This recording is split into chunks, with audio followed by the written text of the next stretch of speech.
Hello friends, this video on Mineral Nutrition Part 11 is brought to you by examfear.com. No more fear from exam. So now let us talk about the process. This process is broadly, it consists of two major steps. The first step is nodule formation, how the nodules are formed, because nodules are the main sites which help in nitrogen fixation process.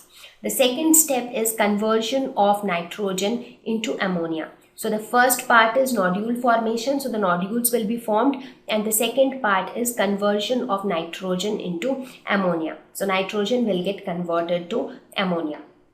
So let us first discuss the nodule formation part.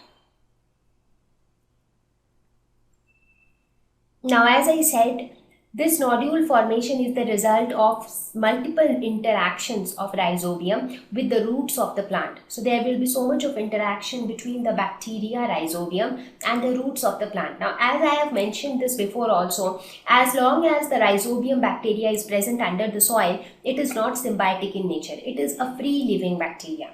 But as soon as it comes in contact with the roots of a plant, of the leguminous plant, it tends to become symbiotic in nature. So now how this happens, how the rhizobium connects with the root of the leguminous plant. So now here another point to note is that one rhizobium can infect certain species of legumes. It is not that a rhizobium can connect with any leguminous plants, because there are many types of leguminous plants as well. But one rhizobium, one particular type of rhizobium can infect certain species of legumes and not others. For example, the plant pea can be infected by rhizobium, but clover cannot be infected by rhizobium. So even though pea and clover both are leguminous plants, but both of them cannot be infected by rhizobium. So that ways the bacteria rhizobium cannot connect to all types of legumes. It can connect only to certain species of legumes. Now it is a multi-step process. Now the formation of nodule itself is a multi-step process. There are several steps involved in it. Now the first step of nodule formation is the release of chemicals by root cells into the soil. Now the leguminous plants, the roots of the leguminous plants, these are the root hairs. So here you can see, this is, you remember the cross section of root, this is how the root hair looks like. This is the root hair. This is again the root hair. So now the roots will secrete some chemicals into the soil, and this is soil. And in this soil you have some tiny bacteria. So the bacteria is also present. The rhizobium bacteria is also present in the soil. Now some chemicals will be secreted or released by the root cells, and some of these chemicals will encourage bacterial growth. Now as I said, not all rhizobium will get connected with all the legumes. So it depends on these chemicals which are secreted by the legumes. Now certain leguminous plants will secrete some chemicals which encourage bacterial growth. That too for that particular bacteria, because bacteria also are of many types. Not all bacteria can be used for nitrogen fixation. Only some of them can be. That is because the chemicals which are released that encourage that specific type of bacterial growth. Now let us suppose some chemicals are secreted which encourage the growth of rhizobium bacteria. So what will happen?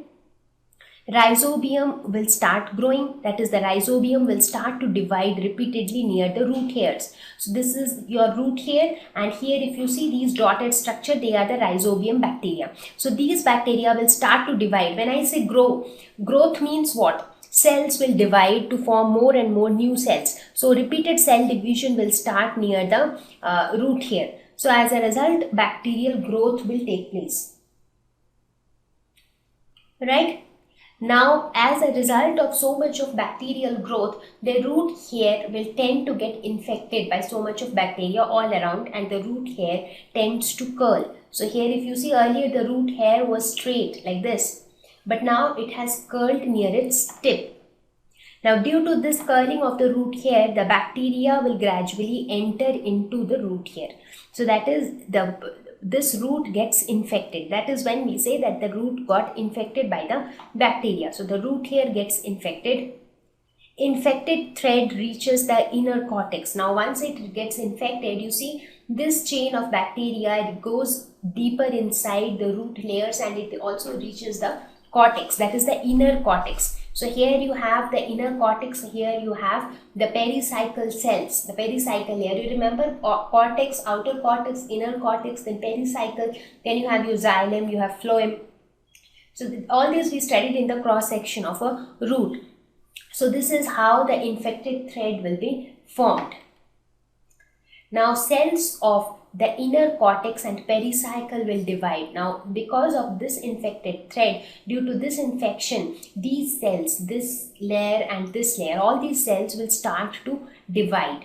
Now when these cells start to divide, what will happen? Additional tissues will be formed or additional cells will be formed, and these additional cells will undergo repeated division to form a growth, and this outgrowth will form the nodule. So how a nodule looks like? Nodule will look somewhat like this.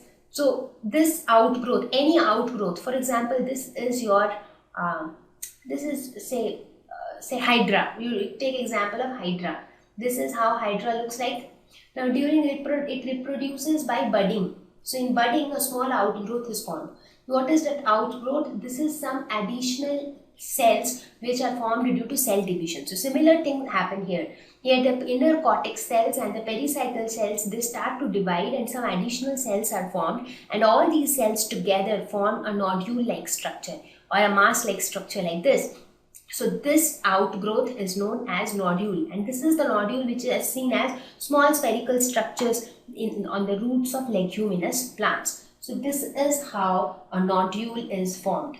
So I hope it is clear. First, the root will secrete some chemicals. If that chemical encourage bacterial growth, then bacteria will start to grow near the root hairs. The root hairs will curl and the bacteria will enter inside. So the root hair will get infected. This infected thread will reach up to the inner cortex. As a result, the cells of the inner cortex and pericycle will also start to divide due to these repeated cell divisions, and outgrowth will be formed by the additional cells, which is known as nodule. So now this nodule, the nodule is ready. So it has all the required components which are needed for nitrogen fixation. So what are those components which are needed? Things like the enzyme nitrogenase is present inside this nodule, lake hemoglobin is present inside this nodule. So these nodule also has vascular connections with the root. That is, it gets all its nutrients from the root. Vascular connections, what are vascular connections? They are nothing but the vascular bundles, xylem and phloem. Their purpose is to conduct water and minerals to different parts of the plant. So now they have their vascular connections with the root, so they'll get all their nutrients, water, food, everything from the root. So now the nodule is ready. It has all the materials which are required for the process of nitrogen fixation. So the first step of biological nitrogen fixation is over. So now, thank you. Please visit www.examfear.com to watch more videos, attempt free online test, get free study material, find tutors and mentors. Thank you once again.